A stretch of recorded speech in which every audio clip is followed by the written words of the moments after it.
आज की राजनीति किशन जी पर आधारित चल रही है, जो राजनीति के पुरोधा हुआ करते थे, हमारे सनातन के पुरोधा भगवान कृष्ण पर आधारित माननीय नरेंद्र मोदी जी की राजनीति चल रही है। संविधान बदलने का कोई मतलब नहीं होता है, संविधान की आत्मा खत्म कर देने का, संविधान खत्म कर देने का कोई मतलब ही नहीं है भारत के राष्ट्र में। तो ऐसा लग रहा है कि कोल्ड कॉफ़ी आपकी तरफ चली गई है और शेक मेरी तरफ आ गया है।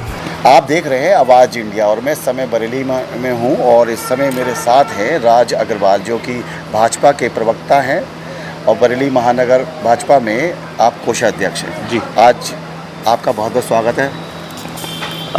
बहुत अच्छा मौसम हो रहा है अमित भैया, और बहुत बहुत धन्यवाद आज जो है आवाज़ इंडिया के लिए बुलाने के लिए मुझको, और अच्छी लोकेशन आपने चुनी है। तो भाई मिठाई आपने बांटी खूब? हाँ, मिठाई बांटी। थोड़ी शक्कर कम रहेगी इस बार? नहीं, शक्कर क्या कम रह गई। जब 99 पे आने वाले छात्र जो फेल होके और ग्रेस से पास हुए हैं, तो जो टॉप किया है 242 सीटें लाके, भले ही उसे डिस्टिंक्शन उस छात्र को ना मिली हो, लेकिन वो खुश तो हो ही सकता है, मिठाई तो बांट ही सकता है मोहल्ले में। आप IT, क्योंकि भाई से बता दें कि जिन्होंने IT में काम किया है बहुत अच्छी तरह से, अपनी यहाँ पर जो IT में नाम किया है वो राज भाई का नाम आता है इसमें, और बड़े लोगों को सिखाया, बड़ी अच्छी टीम यहाँ पे तैयार की शुरू से। जब से भाजपा यहाँ पे सोशल मीडिया में एक्टिव हुई है, तब से राज भाई का बहुत बड़ा यहाँ पे सही हो गया। आपको ये बताते चले हम, ठीक है। और भाई एक बार ट्रेंड बहुत हो रहा है यहाँ पर, कल मैच जैसे पाकिस्तान इंडिया का मैच हुआ था, तो उसमें एक बड़ा ट्रेंड चल रहा है कि भाई 140 कम रह गए। हाँ, एक ट्रेंड वो भी चल रहा है, 140 कम रहेगा तो नैतिक रूप से उन्हें वो आ जाना चाहिए इंडिया में टीम को। तो ये क्या किस ओर से आ रहा है? देखिए, मैं ना तो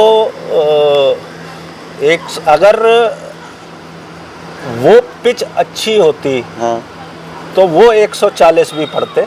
हाँ, मुझे अपने देश के खिलाड़ियों के ऊपर पूरा भरोसा है और वो मैच मैं देख रहा था। नहीं तो सुनते रहिए।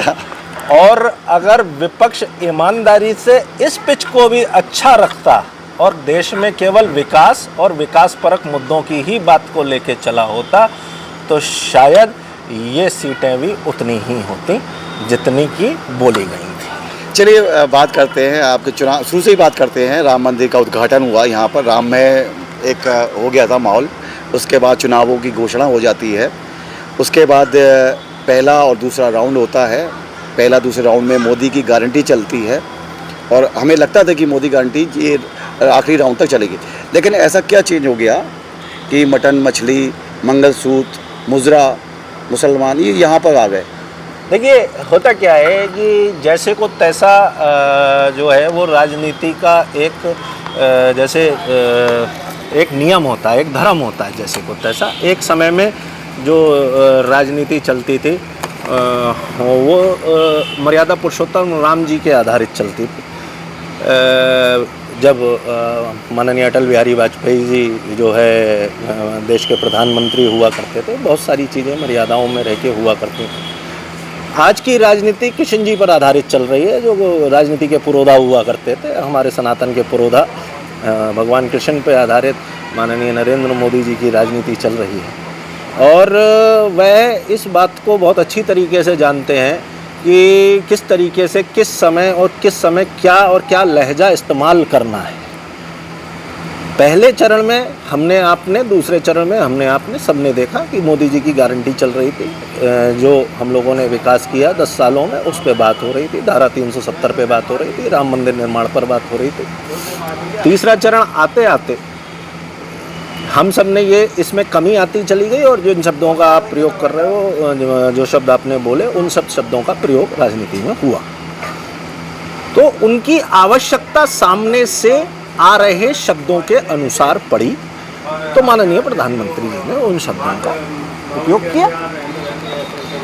इसमें विपक्ष की बात करें, विपक्ष तो हमेशा मुद्दों को लेकर चला। वो बेरोजगारी की बात कर रहे थे, वो OBC आरक्षण की बात कर रहे थे, नहीं, वो झूठे मुद्दों की भी तो बात कर रहे थे। देखिए ना, अग्निवीर की बात कर रहे थे, वो आर्थिक विषमता की बात कर रहे थे, वो जिनकी भी बात कर रहे थे। आप घूम फिरा के इन्हीं मुद्दों पर आ गए। नहीं, ऐसा नहीं है। देखिए, मैं आपको बताता हूँ वो काय की बात कर रहे थे। वो बात कर रहे थे संविधान को ख़त्म करने की।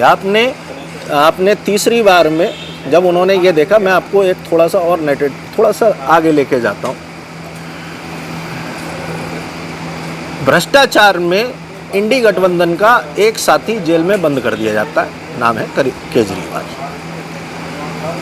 जब इनको ये लगता है कि अरे ये हमने जितना भी जो है मतलब एक तरीके से ये समझ लीजिए विरोध प्रदर्शन करने का जितना भी हमने आपको सौंप रखा था, वो वाली चीज़ आज की डेट में केजरीवाल नहीं कर पा रहे हैं। दूसरा चरण, तीसरा चरण आ गया, ये बहुत दिक्कत का विषय हम लोगों के लिए हो जाएगा। तो एक नैरेटिव आया, ये चीज़ कन्वर्ट होके आ गई राहुल गांधी के ऊपर। राहुल गांधी ने एक चीज़ शुरू करी। पहले जब ये कह रहे थे कि संविधान ख़त्म कर दिया जाएगा, संविधान ख़त्म कर दिया जाएगा, ये मुंह से कह रहे थे। फिर राहुल गांधी ने संविधान की एक छोटी सी प्रति, पॉकेट संविधान जिसे कहते हैं, इसमें केवल अनुच्छेद लिखे हुए होते हैं, आपने भी देखा होगा। लाल ये मुद्दा तो आपने खुद उनको सौंप दिया ना। आपके अयोध्या के सांसद लल्लू सिंह ने ही बात उठाई थी कि अगर 400 प्लस होंगे तो कहते हैं हम संविधान बदल देंगे। नहीं, देखिए मैं ये तो आपने खुद मुद्दा उनके हाथ में सौंप दिया। मैं जो बात को कहना चाह रहा हूँ आप उसको समझिए। हमारे ही सांसद के कहे हुए विषय को अलग नैरेटिव देके और अलग अलग तरीके से प्रस्तुत करके उन्होंने पेश किया। संविधान बदलने का कोई मतलब नहीं होता है, संविधान की आत्मा खत्म कर देने का, संविधान खत्म कर देने का कोई मतलब ही नहीं है भारत के राष्ट्र में। प्रधानमंत्री जी को जब ये कहने की आवश्यकता पड़ गई कि नरेंद्र मोदी जब तक जिंदा है तब तक संविधान को कोई ख़त्म नहीं कर सकता, संविधान को कोई बदल नहीं सकता, तो आप सोचिए कि इस चीज़ की कितनी बड़ी गंभीरता रही होगी इस नैरेटिव की जो विपक्ष ने पैदा किया होगा। नैरेटिव क्या फैलाया गया? नैरेटिव ये फैलाया गया हमारे SC ST दलित, अति दलित वर्ग में कि संविधान के माध्यम से ये आरक्षण को ख़त्म कर देंगे। जबकि इस तरीके की कोई बात ना तो हमारे किसी सांसद ने कही और ना संविधान बदलने का मतलब संविधान संशोधन से है, संविधान में अमेंडमेंट करने से है। सैकड़ों अमेंडमेंट संविधान में जब से लिखा गया है तब से लेके अब तक हो चुके हैं अमित भाई। पहली बार संविधान में संशोधन पढ़ा लिखा इंसान ये समझता है कि मूल को खत्म नहीं कर सकते, खत्म ही नहीं कर सकते, केवल संशोधन ही कर सकते हैं। हाँ। भाई आप एक बात को देखिए ना कि इस चीज़ को इस तरीके से प्रस्तुत किया गया हमारे एक वर्ग के सामने और मैनिपुलेशन किया गया, ध्रुवीकरण किया गया वोटों का। देखिए मैं आपको एक चीज़ बता रहा हूँ, अपने बाबू कल्याण सिंह जी की सरकार में जब बाबरी मस्जिद का विवादित ढांचा विध्वंस हुआ तो मुस्लिम वोट।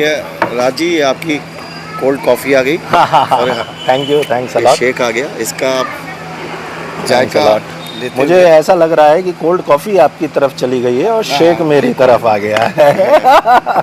प्लीज आप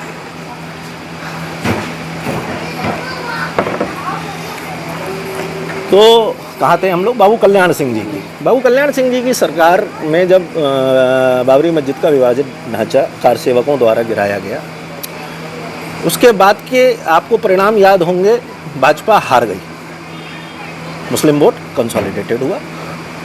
2004 में इंडिया शाइनिंग के नारे के बाद में जब पुनः अटल बिहारी वाजपेयी जी की सरकार आनी चाहिए थी, देश का विकास हुआ था, देश में सड़कें बनी थी, सेतु समुद्रम जैसी बड़ी योजनाएं आई थी, लोग खुश थे, इंडिया शाइनिंग का नारा चल रहा था। लेकिन ये हुआ कि अब सरकार आएगी तो राम मंदिर बनेगा, मुस्लिम फिर कंसोलिडेट हुआ और भाजपा चुनाव हार गई 2004 में। 2004 के बाद में 2024 की मैं आपको गणित बता रहा हूँ, राम मंदिर का निर्माण हुआ, रामलला विराजमान हुए और फिर मुस्लिम वोट कंसोलिडेट हुआ।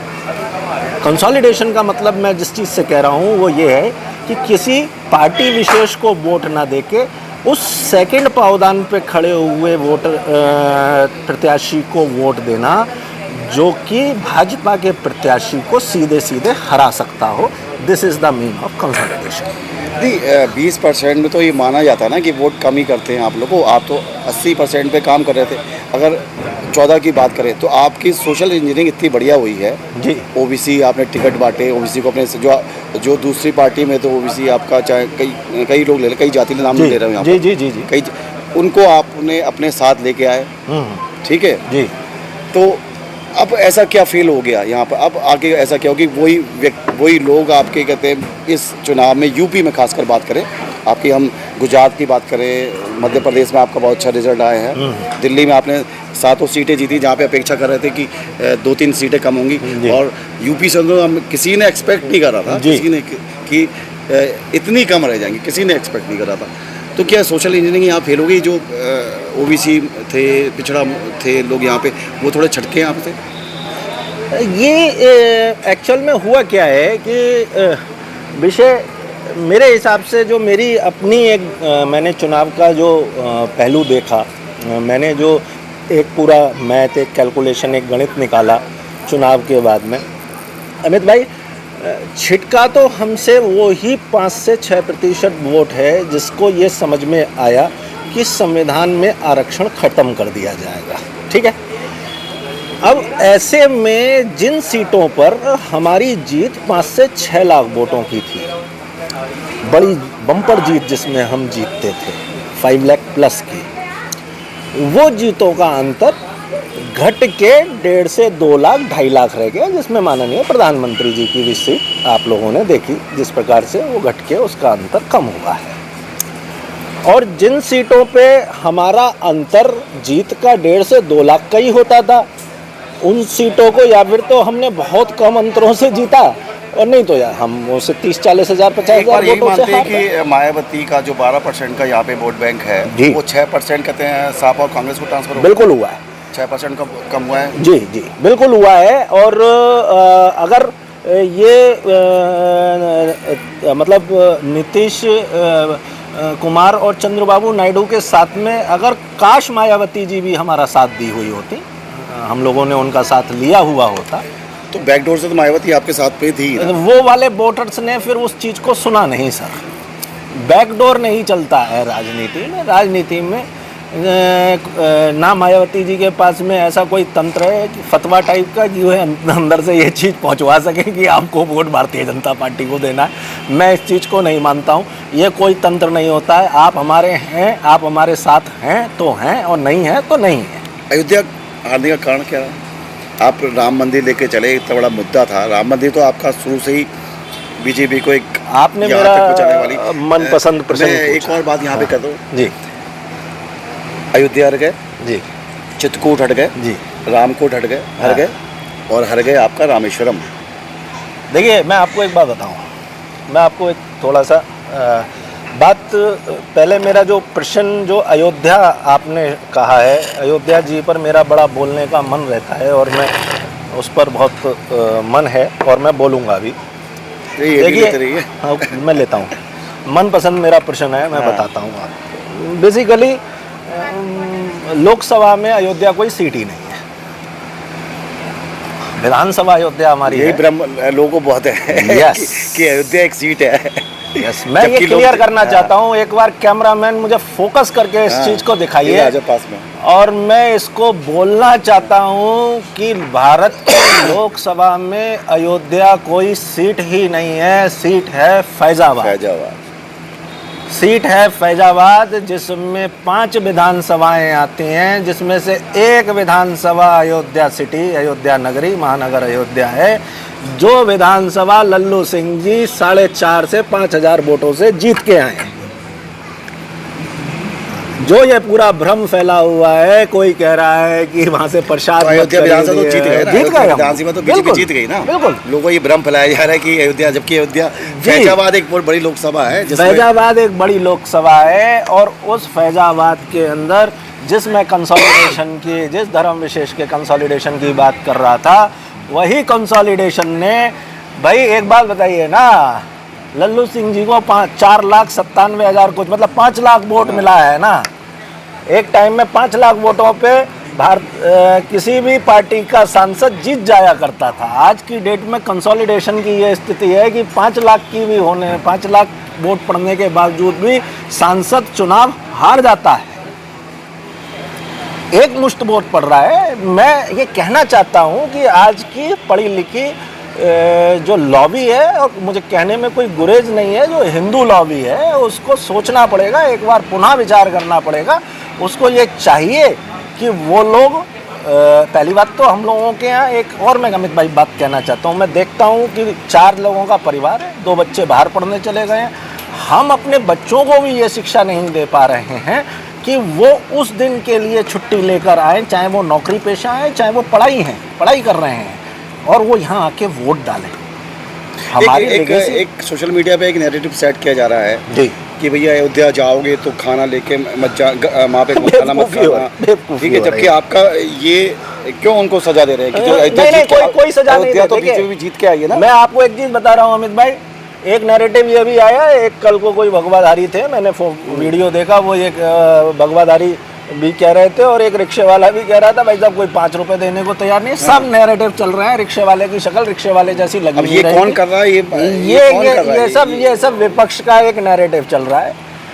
माननीय प्रधानमंत्री जी की एक उपलब्धि जो हिंदू धर्म विशेष के लिए थी, जिसकी लड़ाई हमने सैकड़ों सालों से लड़ी, रामलला विराजमान, बिना एक रक्त की बूंद बहाए रामलला विराजमान को हमने वहाँ स्थापित कर दिया और राम मंदिर बन गया। इस उपलब्धि को धता बताने में ये विपक्ष लगा हुआ है। और हाँ, एक चीज़ और है,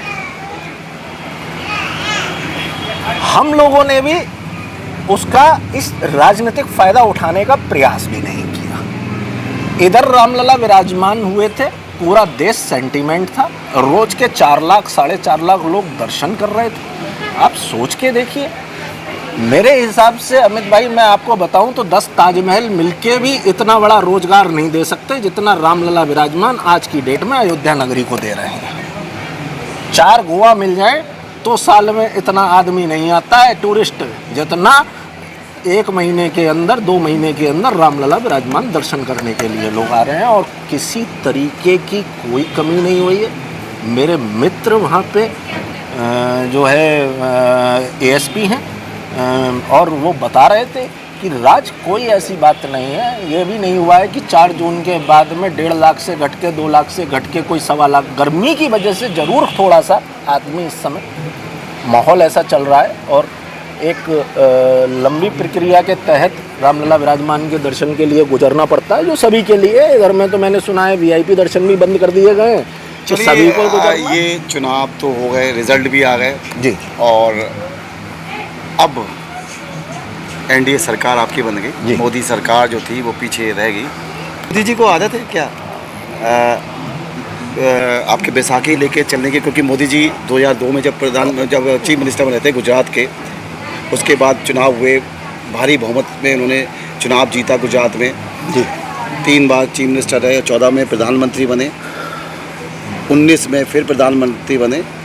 मोदी जी को आदत है पूर्ण बहुमत में, अपनी पार्टी की पूर्ण बहुमत में सरकार चलाने की।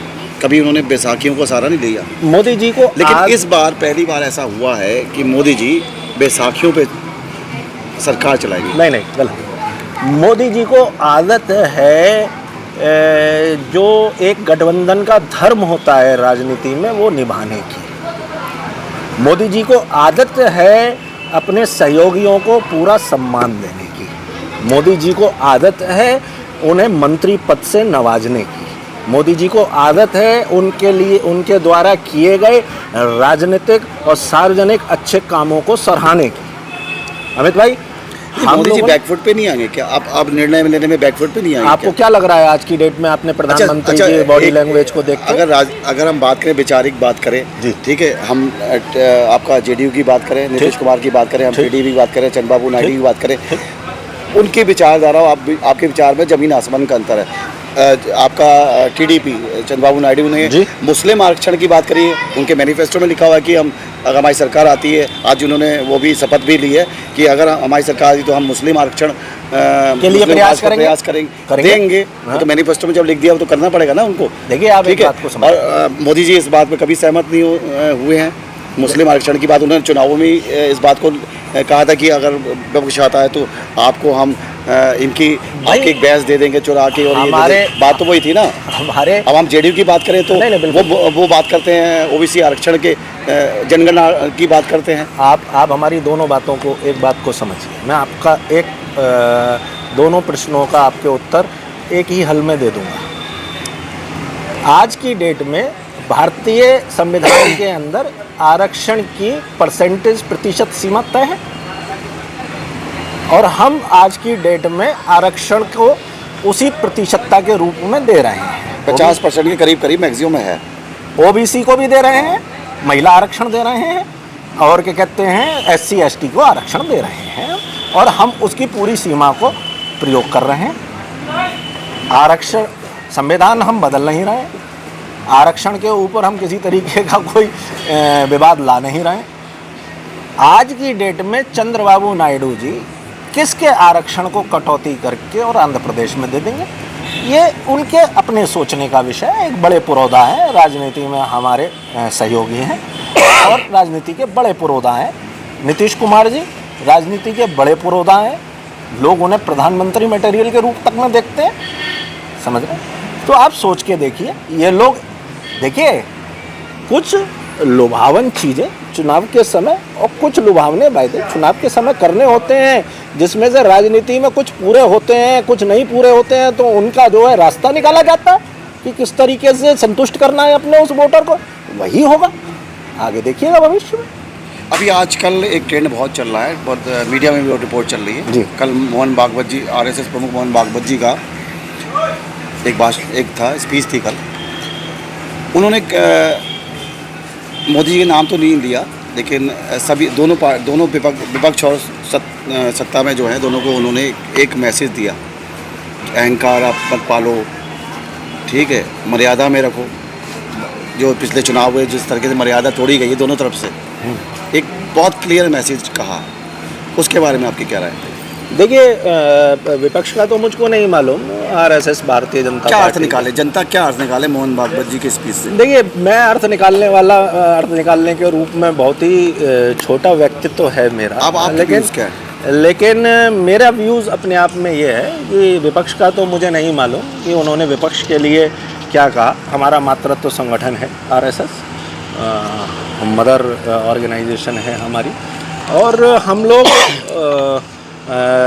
जो है काफ़ी कुछ नीतियाँ, परिस्थितियाँ, नीतियाँ, नियम अपने जीवन में सभी कार्यकर्ता RSS के उतारते हैं और उसके संघ प्रमुख आदरणीय परम पूजनीय श्री मोहन भागवत जी ने जो भी बात कही है और वो जिनके लिए भी कही है, वो उन्हें उन्हीं शब्दों में समझ गए होंगे और अपने अंदर जो भी सुधार उन लोगों को करना होगा वो करेंगे। उनके भाषा को परिभाषित करने के लिए मैं अपने आप को बड़ा छोटा पाता हूँ। हाँ, वो मैं समझता हूँ। भाजपा में उनकी जो व्याख्यान है उसको परिभाषित करने शायद कोई हिम्मत ना करे ये बात है, लेकिन चल रही है। लेकिन जो समझने वाले, आपने बहुत बढ़िया बात की है, समझने वाले समझे। हाँ, और वो समझ गए होंगे और अपने में जिस तरीके का सुधार वो चाहते होंगे। क्या चल रहा है RSS और भाजपा में? कुछ मनमुटाव चल रहा है? कुछ है कि RSS उस रूप से नहीं आई जिस रूप से सहयोग करती है चुनावों में? नहीं, मुझको ऐसा, क्योंकि एक स्टेटमेंट आया था नड्डा जी का, आपके राष्ट्रीय अध्यक्ष जी का एक स्टेटमेंट आया था कि अब हमें RSS की जरूरत नहीं है। नहीं, ऐसा कोई वाजपेयी जी के नहीं, तो स्टेटमेंट है, तो इनका इंटरव्यू है नहीं, वाजपेयी जी के समय में RSS की जरूरत है, लेकिन अब हमें RSS की जरूरत नहीं है। वहीं से एक मनमुटाव का बात नहीं चालू हुई। देखिए बेसिकली क्या है, मैं आपको एक चीज़ बताता हूँ। या हम नड्डा जी के अपने पर्सनल व्यू समझे कि एक पर्सनल इंटरव्यू था, उनका पर्सनल व्यूज़ है उनके, हो सकता है कहीं गलतियाँ कर जाते हैं आदमी। देखिए मैं आपको एक बात बताता हूँ, हम लोग जो RSS है वो हमारा वैचारिक परिवार है, हमारा जो विचार है वही RSS का विचार है। RSS हमारा जो है राजनीतिक संगठन नहीं, RSS हमारा एक सामाजिक और एक सेवा कार्य का संगठन है। उसका राजनीति से किसी भी प्रकार का कोई ना तो दखल है और ना तो वो दखल देने का प्रयास करते हैं। एक मात्र संगठन होने के नाते जिस तरीके से अगर किसी प्रकार से, और केवल RSS भारतीय जनता पार्टी का मातृत्व संगठन नहीं है, RSS मेरे हिसाब से आज की डेट में 30 से 40 संगठनों का मातृत्व संगठन है जो वो चला रहा है। जिसमें भी वो किसी प्रकार की कोई कमी देखते होंगे उसे अपने स्तर से और अपने तरीके से कहते होंगे और राजनीति में हमको आरएसएस की आवश्यकता पहले भी नहीं थी। वो हमारा वैचारिक परिवार है, हमेशा हमारे साथ है। और हमें इस बार भी मुझको महसूस नहीं हुआ कि लोगों ने कहा कि जो है आरएसएस उस तरीके से नहीं उतरा, लेकिन मैंने ये देखा कि जिस क्षेत्र में मैं रहता हूँ उस क्षेत्र में आरएसएस ने पूरी तरीके से कार्य किया, बैठकें करी। वो आपको डांट भी सकते हैं, प्यार भी दे सकते हैं। बिल्कुल दे सकते हैं। तो एक बार इसको एक डांट के रूप में देखें, एक दिशा के रूप में देखें, हमेशा से क्योंकि चिंतन तो होगा ना अगर चुनाव में। बिल्कुल होगा। जब तो मैं मातृत्व संगठन की बात कर रहा हूँ, कार्यकर्ताओं को लेकर चिंतन होगा कि कार्यकर्ताओं को जिस लेकर हिसाब से बात उठी है कि जो आपका इस बार कार्यकर्ता है वो थोड़ा घर में बैठा रहा, निकला नहीं। देखिए मैं खुद उस चीज़ को कोट कर देता हूँ। आज ही मैं हम लोगों के पास में, और हम लोग पत्रिकाएं पढ़ते रहते हैं जो आरएसएस के हमारी पत्रिकाएं होती हैं, उसमें से एक ऑब्जर्वर, कॉफी पियो, ऑब्जर्वर पत्रिका में। हाँ, मैं वही व्याख्यान मुझे मैं समझ रहा था कि आप उसी की तरफ आपका एक इशारा है। दिखा रहा हूँ, तब तक कॉफी पियो राज जी।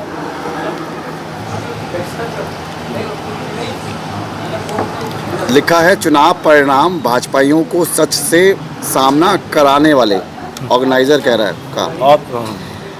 देखिए क्या कह रहा है, राष्ट्रीय स्वयंसेवक संघ यानी आरएसएस से जुड़ी पत्रिका ऑर्गेनाइजर ने कहा है कि लोकसभा चुनाव के नतीजे भाजपा के अति आत्मविश्वासी कार्यकर्ताओं और कई नेताओं का सच से सामना कराने वाले हैं। भाजपा नेता और कार्यकर्ता प्रधानमंत्री नरेंद्र मोदी के आभा मंडल के आनंद में डूबे रह गए और उन्होंने जन की आवाज़ को अनदेखा कर दिया। पत्रिका के ताज़ा अंक के छपे एक लेख में ये कहा गया है कि आरएसएस भले ही भाजपा की ज़मीनी ताकत ना हो, लेकिन पार्टी के नेताओं और कार्यकर्ताओं ने चुनावी कार्य में सहयोग मांगने के लिए स्वयंसेवक से संपर्क तक नहीं किया। ये क्या कह रहा है अमित भाई मैंने ये पूरी खबर पढ़ी है, और मैंने ऑब्जर्वर को भी, क्योंकि मैं ऑब्जर्वर का ऑर्गेनाइज़र का जो है नियमित जो है वो पाठक हूँ। तो हम लोग 5 जने हो गई, ये सब पत्रिकाओं के हम लोग नियमित पाठक रहते हैं। और ये जो मैं बोल पा रहा हूँ, हमारे पास मटेरियल भी इसी तरीके की पत्रिकाओं से ही रहता है। देखिए मैं आपको एक चीज़ बताना चाहता हूँ कि जो आभा मंडल दिखाई देता है ना अपने नेता का, वो आभा मंडल में कार्यकर्ता खोता नहीं है। कार्यकर्ता मालूम है कहाँ खोता है? कार्यकर्ता अपनी अनदेखी पे खोता है। कार्यकर्ताओं की अनदेखी होती है, कार्यकर्ताओं को कार्य नहीं होते हैं, कार्यकर्ता अपने आप को ठगाता महसूस कर रहा होता है, कार्यकर्ताओं को समस्याओं का निदान नहीं होता है, जेन्युइन समस्याओं का निदान नहीं होता है, और निदान नहीं कर पाता है वो अपनी, तो वो कार्यकर्ता घर बैठता है। देखिए मैं आपको आपसे तो कुछ छुपा ही नहीं है, आप तो हमारे ही रहे हो हमेशा। आज भी हम तो ये मानते हैं कि आप हमारे ही हो, लेकिन और देखिए वार्ता बहुत लंबी हो रही है क्योंकि हम पे भी समय नहीं है, एक समय सीमा में समाप्त करनी होती है चीज़ें आप। लेकिन मैं आखिरी में एक चीज़ अभी न्यूज़ आ रही है, नीतीश कुमार जी जब आपका शपथ समारोह हो रहा था जी, तो कहा था कि हम चंद्रबाबू नायडू जी के जब भगवती पे शपथ लेंगे तो जरूर जाएंगे, लेकिन वो पहुंच गए पटना और वो शपथ में नहीं गए हैं। क्या कुछ अनबन हो गई क्या? नहीं किसी अभी न्यूज़ आ रही है। देखिए मुझको इस विषय में अभी तत्काल की अगर कोई न्यूज़ है तो मुझे जानकारी नहीं है इसमें क्या हुआ है। और नीतीश कुमार जी एक मुख्यमंत्री हैं, वह अपना एक कार्यक्रम तय करते हैं और उनको अपनी स्टेट में किस आवश्यक कार्य से किस समय कब जाना पड़ेगा उनको। नहीं ऐसा नहीं। देखिए एक चीज़ मैं आपको बता रहा हूँ, जो डिमांड थी दे दिया उनको। देखिए मैं आपको एक चीज़ बताता हूँ कि ये एक मीडिया को ये नैरेटिव से बचना चाहिए। मुझे ऐसा महसूस होता है जब गठबंधन होता है तो आप ऐसी कंडीशन में खड़े हो जहाँ आपको पास बहुमत नहीं है, बीजेपी को बहुमत नहीं है, दो ऐसे पार्टियाँ जिनके सहयोग से देखिए, ये नहीं, मैं पार्टी वही चीज़ मैं कह रहा हूँ। कुछ तो डिमांड रहेगी ना। नहीं, डिमांड कुछ तो डिमांड रहेगी ना। नहीं, डिमांड कुछ उनकी, कुछ तो अच्छा डिमांड चाहिए उनकी, ना। नहीं, उनको भी रेल पथ चाहिए, उनको वित्त मंत्रालय चाहिए। नहीं, ऐसा नहीं है। ये आप कह रहे हो ना, ये किसी भी टीवी डिबेट में या किसी भी सामने के प्लेटफॉर्म पे आके नीतीश जी ने या चंद्रबाबू नायडू जी ने तो नहीं कहा ना। नहीं, ये तो कहेंगे भी ना, ये तो फ्रंट पे कभी नहीं कहता। आप सुनिए मेरी ये बात अंदर की को। बातें हैं सब। अंदर की बातें क्या है? समझौते क्या अंदर की हुए, बातें क्या मैं आपको बता क्या रहा हूँ। डील हुई है? जी, डील अगर तो हुई कोई- होगी ना। डील का विषय नहीं है। देखिए, एक जो है गठबंधन धर्म होता है, और गठबंधन धर्म के तहत उन्होंने जो बैठक हुई थी माननीय प्रधानमंत्री जी के आवास पे चाय पे चर्चा पे, उसी में ये चीज़ तय हो गई होगी, जहाँ तक मैं समझता हूँ कि वहीं पर पोर्टफोलियोज तय हो गए होंगे, जितनी मैं अपनी छोटी सी बुद्धि से समझ पाता हूँ। इसके लिए 3 या 4 बार बैठने की आवश्यकता नहीं होती है, ना प्रधानमंत्री जी को, ना नीतीश कुमार जी को, ना चंद्रबाबू नायडू जी को। और मैं आप लोगों को एक बात और बता दूं, नीतीश कुमार जी और चंद्रबाबू नायडू जी को केंद्र की राजनीति इतनी पसंद नहीं है जितनी राज्य की राजनीति पसंद है। आज की डेट में आज की शपथ चंद्रबाबू नायडू जी की हो गई है, नीतीश कुमार जी की अगस्त सितंबर में शपथ होनी है, उन्हें चुनाव हमारे साथ मिलकर लड़ना है। क्या वो वहीं तक सीमित है कि उनको बस स्पेशल पैकेज दे दिए हैं उनके राज्य के लिए? बस उनके वहीं तक सीमित है? देखिए, ये तो वो अपने राज्य का दर्जा दे दिए। देखिए, विशेष राज्य का दर्जा तो आज की डेट में संविधान में ये लिखा हुआ है कि केवल पहाड़ी राज्यों को ही दिया जाएगा। उसका कोई अगर अलग रास्ता निकल सकता होगा और अगर सरकार उसे आवश्यक समझती होगी आंध्र प्रदेश और बिहार के लिए, तो ज़रूर देगी। जिस तरीके का भी अगर कोई पैकेज होता होगा, अगर वहाँ के विकास के लिए, वहाँ की जनता की विकास के लिए नीतीश कुमार जी जो चीज़ चाहते हैं वह आवश्यक है, तो केंद्र सरकार में वो हमारे साथी हैं, वो उन्हें दिया जाएगा। चलिए, एक लास्ट क्वेश्चन पूछता हूँ जी। राम मंदिर एक बहुत बड़ा मुद्दा था भाजपा को यहाँ तक लाने के लिए। अब राम मंदिर बन चुका है जी, और मोदी जी ने पहले ही अपने भाषण में जय श्री राम ना कहकर जय जगन्नाथ का। तो क्या लगता है आपको कि अब आप साउथ की ओर अपना वर्चस्व बढ़ाने के तैयार हैं कि आप जाएंगे पहले उड़ीसा और वहाँ से साउथ की ओर बढ़ेंगे? क्योंकि नॉर्थ में जो आपने स्ट्रॉन्ग करना था वो तो कर ही लिया ना, आपने वोट बैंक बना ही लिया आपका। क्या आप साउथ की ओर बढ़ने के विचार है क्या, जय जगन्नाथ कह के? मैंने अपने नेता को हमेशा इस चीज़ को देखा है, मेरे नेता से मतलब प्रधानमंत्री मोदी जी से। हम लोग सभी उनके पद चिन्हों पे चलने का प्रयास करते हैं, और वो कोई भी बात कहते हैं, जय श्री राम या जय जगन्नाथ जो भी कहते हैं, उसमें उसका अर्थ होता है। वही मैं कहने जा रहा हूँ कि उसका अर्थ होता है। उस दिन उन्होंने जय जगन्नाथ का प्रयोग इसलिए किया कि एक लंबे समय से क्या, आज़ादी के समय से भी अगर मैं कहूँ तो उड़ीसा के अंदर बीजू पटनायक और उनकी पार्टी बीजू जनता दल का एक वर्चस्व रहा। उनके बेटे नवीन पटनायक, पहले बीजू पटनायक जी और उसके बाद में नवीन पटनायक जी, केवल बीजू बीजू बीजू बीजू बीजू बीजू। हम भी कभी उड़ीसा में गए तो हमने भी केवल और केवल बीजू बीजू ही नाम सुना। आज की डेट में आपकी वहाँ पे फुल फ्लैज सरकार बनी है, तो जगन्नाथ जी का ही तो आशीर्वाद है। आप एक बड़ी सीट है। इसका 2 कारण हो सकते हैं। एक तो संविधान पर जो संविधान परिवर्तन करने जा रहे हैं, तो मोदी जी ने पहले ही काम किया था कि संविधान को अपने माथे पर लगाया। और दूसरा, आपके संबित पात्रा ये तो उनके लिए जो कि प्रवक्ता हैं, आपके राष्ट्रीय प्रवक्ता हैं, उन्होंने कहा था कि जगन्नाथ जो हैं वो कहते हैं मोदी जी भक्त हैं। नहीं, देखिए मोदी जी दोनों चीज़ को बैलेंस नहीं, देखिए, मैं आपको एक बात बता रहा हूँ, इसमें कहीं राजनीति नहीं है।